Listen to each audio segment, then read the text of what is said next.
দ্রব্য 25/2% ক্ষতিতে বিক্রয় করলে বিক্রয় মূল্য ও ক্রয় মূল্যের অনুপাত কত হবে সেটা বের করতে বলছে।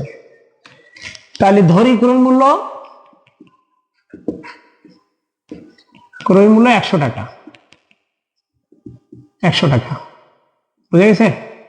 ধরলাম ক্রয় মূল্য 100 টাকা, তাহলে এত পার্সেন্ট ক্ষতিতে বিক্রয় মূল্য কত হবে? এত পার্সেন্ট ক্ষতিতে বিক্রয় মূল্য সমান এত পার্সেন্ট বলতে কি 100 থেকে 25/2 এত টাকা। এখন এখানে 200 - 25/2, তাহলে 175/2 এত টাকা। ধরো এটা হলো কি বিক্রয় মূল্য, ঠিক আছে? তাহলে বিক্রয় মূল্য এবং ক্রয় মূল্য অনুপাত, তাহলে সুতরাং বিক্রয় মূল্য আগে না, বিক্রয় মূল্য আগে, তার মানে কি বিক্রয় মূল্য অনুপাত ক্রয় মূল্য।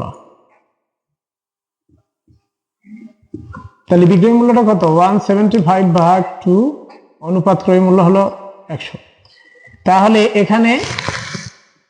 এখানে কি দেখা যাচ্ছে? 175, এই যে 2টাকে যদি আমরা সরাই দিতে চাই, হ্যাঁ, এই যে 2, তাহলে আমরা কি করব?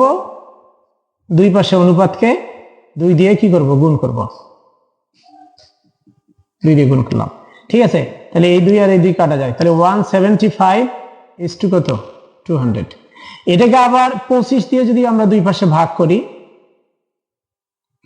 তাহলে 200 + 25, তাহলে এখানে কত হচ্ছে? 7 হয় না?